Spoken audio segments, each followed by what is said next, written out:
بیماروں پر اور ان پر جن کے پاس خرچ کرنے کو کچھ بھی نہیں، بشرط یہ کہ وہ اللہ اور اس کے رسول کی خیر خواہی کرتے رہیں۔ ایسے نیک کاروں پر الزام کی کوئی راہ نہیں۔ اللہ تعالیٰ بڑی مغفرت اور رحمت والا ہے۔ اس آیت میں ان لوگوں کا تذکرہ کیا جا رہا ہے جو واقعی معذور تھے، جن کے پاس واقعی کوئی عذر تھا، مثلاً ضعیف ناتواں قسم کے لوگ تھے، نابینا تھے، لنگڑے تھے، معذور تھے، اور اور کچھ ایسے بھی تھے جن کے پاس جہاد کے لیے اخراجات نہیں تھے، اور بیت المال میں بھی اتنا خرچ نہیں تھا کہ ان کو سواریاں فراہم کی جائیں۔ لہٰذا ایسے نیک کاروں پر الزام کی کوئی راہ نہیں، اللہ بڑی مغفرت والا ہے۔ اللہ نے یہ فرمایا۔ ہاں، ان پر بھی کوئی حرج نہیں جو آپ کے پاس آتے ہیں کہ آپ انہیں سواری مہیا کر دیں، تو آپ جواب دیتے ہیں کہ تمہاری سواری کے لیے کچھ بھی نہیں پاتا، تو وہ رنج و غم سے اپنی آنکھوں سے آنسو بہاتے ہوئے لوٹ جاتے ہیں، انہیں خرچ کرنے کے لیے کچھ بھی میسر نہیں۔ یہ مسلمانوں کا وہ گروہ ہے جس کا ذکر ہے جس کے پاس اپنی سواریاں نہیں تھیں۔ جسے آج کے زمانے میں دیکھیں آپ، اپنی سواری اپنی گاڑی نہیں ہوتی، جن کے پاس وہ کتنی مشکلوں میں ہوتے ہیں، دوسروں سے کہتے ہیں کہ آپ ہمارے لیے بھی کچھ مینیج کر لیجئے، کہیں کسی تقریب میں کسی چیز میں جانا ہوتا ہے، تو اسی طرح وہی حساب تھا ان کا۔ اور نبی کریم صلی اللہ علیہ وآلہ وسلم نے بھی انہوں نے بھی انہیں سواریاں پیش کرنے سے معذرت کی۔ کیوں معذرت کی؟ کیونکہ بیت المال میں اتنا تھا ہی نہیں کہ انہیں آپ صلی اللہ علیہ وسلم سواریاں ان کے لیے ارینج کر پاتے، تو اس پر انہیں اتنا صدمہ ہوا، کیونکہ وہ آئے ہوں گے تو یہ امید لے کر آئے ہوں گے کہ ہماری سواریوں کا انتظام ہو جائے گا، لیکن وہ روتے ہوئے آنکھوں سے آنسو بہاتے ہوئے گئے۔ اس بارے میں حدیث شریف میں آتا ہے کہ نبی کریم صلی اللہ علیہ وآلہ وسلم نے ان معذورین کے بارے میں جہاد میں شریک لوگوں سے فرمایا کہ تمہارے پیچھے مدینے میں کچھ لوگ ایسے بھی ہیں کہ تم جس وادی میں بھی طے کرتے ہو اور جس راستے پر بھی چلتے ہو وہ تمہارے ساتھ اجر میں برابر کے شریک ہیں۔ صحابہ کرام نے پوچھا یہ کیوں کر ہو سکتا ہے جبکہ وہ مدینے میں بیٹھے ہیں؟ تو آپ صلی اللہ علیہ وآلہ وسلم نے فرمایا کہ عذر نے ان کو وہاں روک دیا ہے، یعنی وہ تو آنا چاہتے تھے لیکن ان کے ساتھ عذر اور مجبوریاں تھیں، اس لیے ان کو ان کا برابر کا حصہ اللہ دے رہا ہے ثواب میں۔ آگے اللہ تعالیٰ فرماتے ہیں بے شک انہیں لوگوں پر راہ الزام ہے جو باوجود دولت مند ہونے کے آپ سے اجازت طلب کرتے ہیں، یہ خانہ نشین عورتوں کا ساتھ دینے پر خوش ہیں اور ان کے دلوں پر مہر خداوندی لگ چکی ہے جس میں وہ محض بے علم ہو گئے ہیں۔ یہ لوگ تمہارے سامنے عذر پیش کریں گے کہ جب تم ان کے پاس واپس جاؤ گے آپ کہہ دیجئے کہ یہ عذر پیش مت کرو، ہم کبھی تم کو سچا نہیں سمجھیں گے، اللہ ہم کو تمہاری خبر دے چکا ہے اور آئندہ بھی اللہ اور اس کا رسول تمہاری کارگزاری دیکھ لیں گے۔ پھر ایسے کے پاس لوٹائے جاؤ گے جو پوشیدہ اور ظاہر کا جاننے والا ہے، پھر وہ تم کو بتا دے گا جو کچھ تم کرتے ہو۔ ہاں، وہ اب تمہارے سامنے اللہ کی قسمیں کھائیں گے، جب واپس جاؤ گے جنگ سے تو وہ اللہ کی قسمیں کھائیں گے جب تم ان کے پاس جاؤ گے تاکہ تم ان کو ان کی حالت پر چھوڑ دو، سو تم ان کی حالت پر چھوڑ دو، وہ لوگ بالکل گندے ہیں، ان کا ٹھکانہ دوزخ ہے اور ان کاموں کے بدلے جنہیں وہ کیا کرتے تھے۔ یہ اس لیے قسمیں کھائیں گے کہ تم ان سے راضی ہو جاؤ، سو اگر تم بھی ان سے راضی ہو جاؤ تو اللہ تعالیٰ ایسے فاسق لوگوں سے راضی نہیں ہوتا۔ دیہاتی لوگ کفر اور نفاق میں بہت سخت ہیں۔ یہاں آیت میں منافقین کا تذکرہ تھا جو مدینہ میں رہائش پذیر تھے، اور کچھ منافقین وہ بھی تھے جو مدینہ کے باہر دیہاتوں میں رہتے تھے، اس لیے دیہات کے ان باشندوں کو اعراب کہا جاتا تھا اور اعرابی اس کی جمع ہے۔ شہریوں کے اخلاق کے مقابلے میں جس طرح کے اخلاق تھے ان کے درستی اور کھردرا پن تھا۔ ان کو ایسا ہی ہونا چاہیے کہ ان کو ان احکام کا علم نہ ہو جو اللہ نے اپنے رسول پر نازل فرمائے ہیں، اور اللہ بڑی حکمت والا ہے۔ ایک موقع پر کچھ اعرابی رسول اللہ صلی اللہ علیہ وآلہ وسلم کی خدمت میں حاضر ہوئے اور انہوں نے پوچھا کیا تم اپنے بچوں کو بوسہ دیتے ہو؟ صحابہ کرام رضی اللہ تعالیٰ نے عرض کیا ہاں۔ انہوں نے کہا کہ ہم تو بوسہ نہیں دیتے۔ رسول اللہ نے یہ سن کر فرمایا اللہ نے تمہارے دلوں سے رحم اور شفقت کا جذبہ نکال دیا ہے، تو میرا اس میں کیا اختیار ہے؟ یعنی کہ اس کی وجہ یہ بھی ہو سکتی کہ وہ شہروں سے دور رہتے تھے اور ان کو رسول اللہ صلی اللہ علیہ وآلہ وسلم کی باتیں سننے کا اتفاق نہیں ہوا تھا، لہٰذا اللہ فرما رہے ہیں کہ ان کو ایسا ان احکام کا علم ہی نہ ہو، ایسا ہو سکتا ہے انہیں، کیونکہ اللہ نے فرمایا نا کہ بچوں سے شفقت سے پیش آؤ، بڑوں سے عزت سے پیش آؤ، تو وہ دور رہتے تھے تو وہ سن ہی نہیں پاتے تھے جو اللہ نے اپنے رسولوں پر نازل فرمائے تھے احکام۔ اور ان میں بعض دیہاتی ایسے ہیں جو کچھ خرچ کرتے ہیں اس کو جرمانہ سمجھتے ہیں، اور تم مسلمانوں کے واسطے برے وقت کے منتظر رہیں، اور تم مسلمانوں کے واسطے آپ صلی اللہ علیہ وسلم سے خطاب ہے، برے وقت کے منتظر رہتے ہیں، یعنی مسلمانوں کے لیے برے وقت کا انتظار کرتے رہتے ہیں۔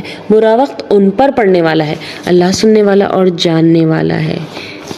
ایسا ہے کہ یہاں تیسری جو دو دیہاتیوں کی دو قسمیں بیان کی جا رہی ہیں۔ پہلے یہ پہلی قسم ہے جو کہ برائی کے انتظار میں رہتے تھے کہ کب ان کے ساتھ برا ہو، اور بعض اہل دیہات ایسے بھی ہیں جو اللہ پر اور قیامت کے دن پر ایمان رکھتے ہیں، یعنی ان میں بھی ایسے تھے، اور جو کچھ خرچ کرتے ہیں اس کو عند اللہ قرب حاصل ہونے کا ذریعہ اور رسول کی دعا کا ذریعہ بناتے ہیں۔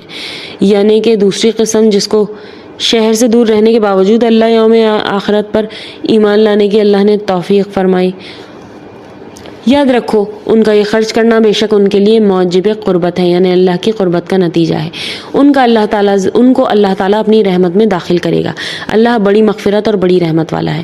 اور جو مہاجرین اور انصار سابق اور مقدم ہیں اور جتنے لوگ اخلاص کے ساتھ ان کے پیرو ہیں، اللہ ان سب سے راضی ہوا۔ کن لوگوں سے راضی ہوا اللہ؟ مہاجرین، انصار، اور جو ان کے ساتھ اخلاص کے ساتھ جڑے ہوئے ہیں، اور وہ سب اس سے راضی ہوئے۔ اور اللہ نے ان کے لیے ایسے باغات تیار مہیا کر رکھے ہیں جن کے نیچے نہریں جاری ہوں گی، جن میں ہمیشہ رہیں گے۔ یہ بڑی کامیابی ہے۔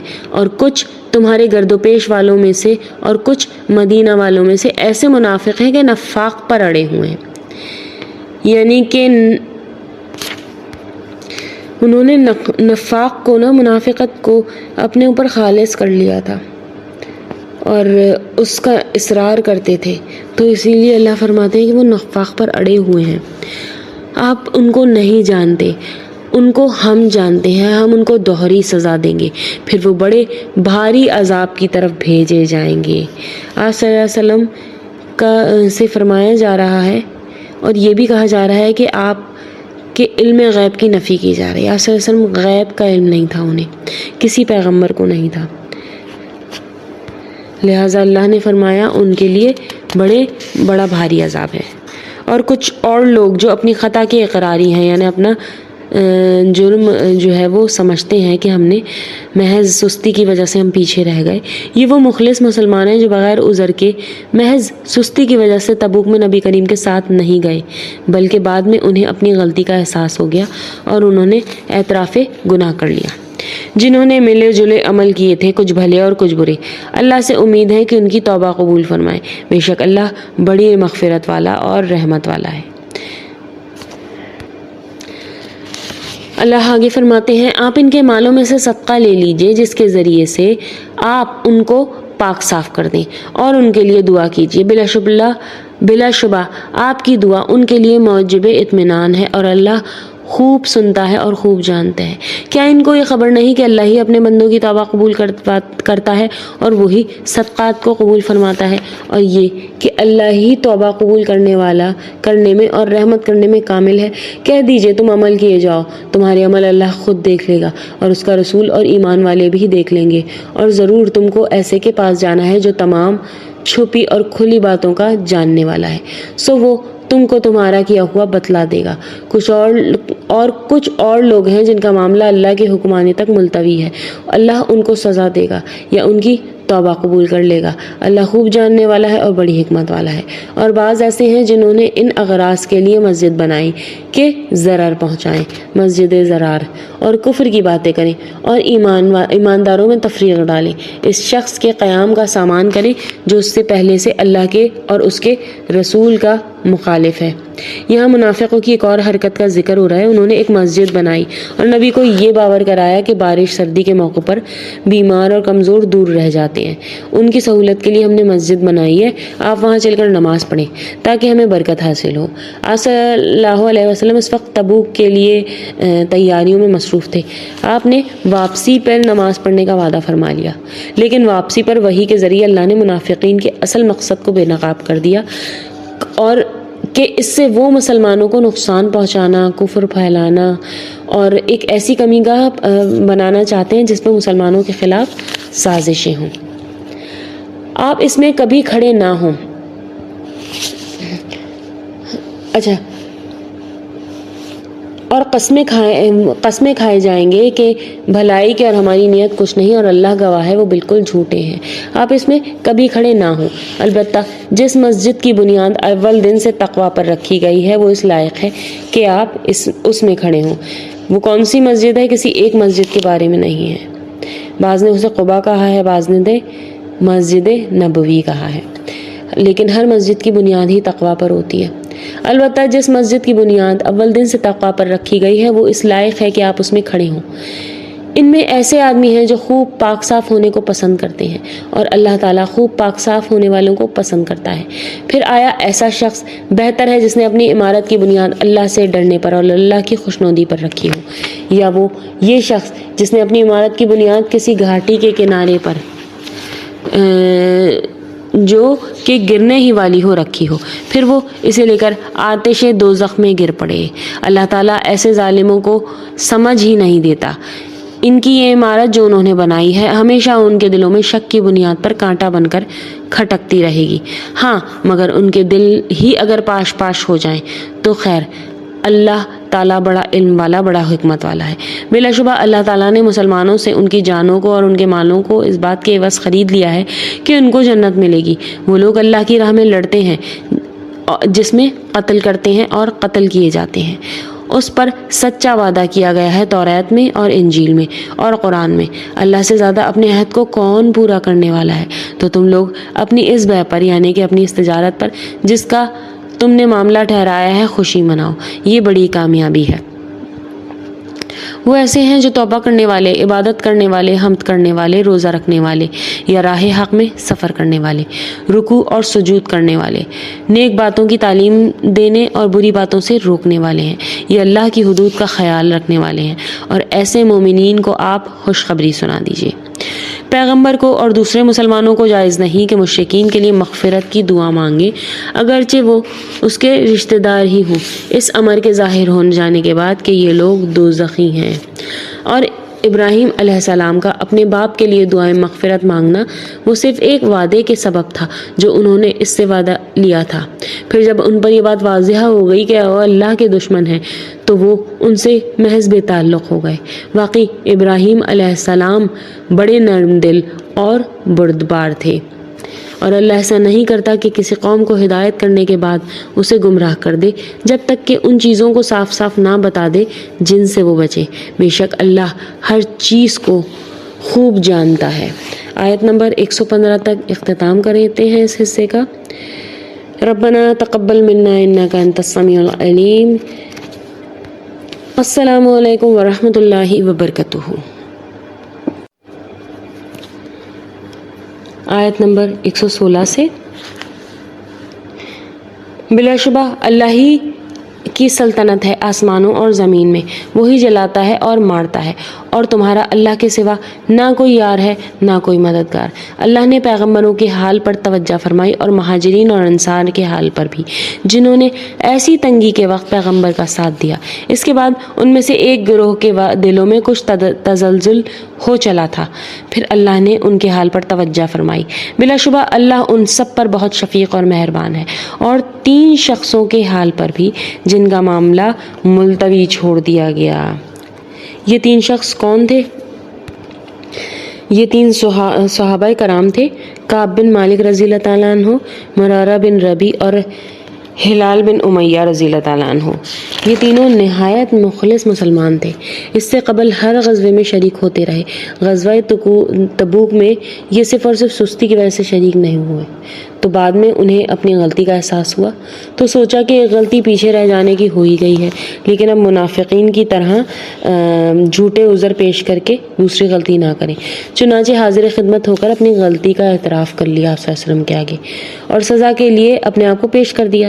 نبی کریم صلی اللہ علیہ وآلہ وسلم نے ان کے معاملے کو اللہ کے سپرد کر دیا اور ان کے بارے میں کوئی حکم نازل اللہ فرمائے گا۔ تاہم اس دوران نے آپ نے صحابہ کو ان تینوں افراد سے تعلق قائم رکھنے کے حتیٰ کہ بات چیت کرنے تک سے روک دیا، اور 40 راتوں کے بعد انہیں حکم دیا گیا کہ وہ اپنی بیویوں سے بھی دور رہیں سزا کے طور پہ۔ چنانچہ جب جدائی عمل میں آ گئی، بیویوں سے بھی جدائی عمل میں آ گئی اور مزید 40 دن گزر گئے تو یہ آیات نازل ہوئی اور اللہ نے ان کا فیصلہ فرما دیا۔ وہ آیات کیا تھی؟ اور 3 شخصوں کے حال پر بھی جن کا معاملہ ملتوی کر دیا گیا، یہاں تک کہ جب زمین اپنی فراقی کے باوجود اپنی فراقی کے ان پر تنگ ہونے لگی اور خود اپنی جان سے تنگ آ گئے، انہوں نے سمجھ لیا کہ اللہ سے کہیں پناہ نہیں مل سکتی، وجزز اس کے کہ ان کی طرف رجوع کیا جائے۔ پھر ان کے حال پر توجہ فرمائی تاکہ وہ آئندہ بھی توبہ کر سکے، بے شک اللہ بہت توبہ قبول کرنے والا اور بڑا رحم کرنے والا ہے۔ اے ایمان والو، اللہ سے ڈرو اور سچوں کے ساتھ رہو۔ مدینہ کے رہنے والوں کو اور جو دیہاتی ان کے گرد و پیش ہیں، ان کو یہ زیبا نہیں تھا کہ رسول اللہ کو چھوڑ کر پیچھے رہ جائیں، اور نہ یہ کہ اپنی جان کو ان کی جان سے عزیز سمجھیں۔ یہ سبب ہے کہ ان کو اللہ کی راہ میں جو پیاس لگی اور جو تھکان پہنچی اور جو بھوک لگی اور جو کسی ایسی جگہ چلے جو کفار کے لیے موجب غضب ہوا اور دشمنوں کی جو کچھ خبر لی، ان سب پر ان کا ایک ایک نیک کام لکھا گیا۔ یقیناً اللہ مخلصین کا اجر ضائع نہیں کرتا۔ اور جو کچھ چھوٹا بڑا انہوں نے خرچ کیا اور جتنے میدان ان کو طے کرنے پڑے، یہ سب بھی ان کے نام لکھا گیا تاکہ اللہ ان کے کاموں کا اچھے سے اچھا بدلہ دے۔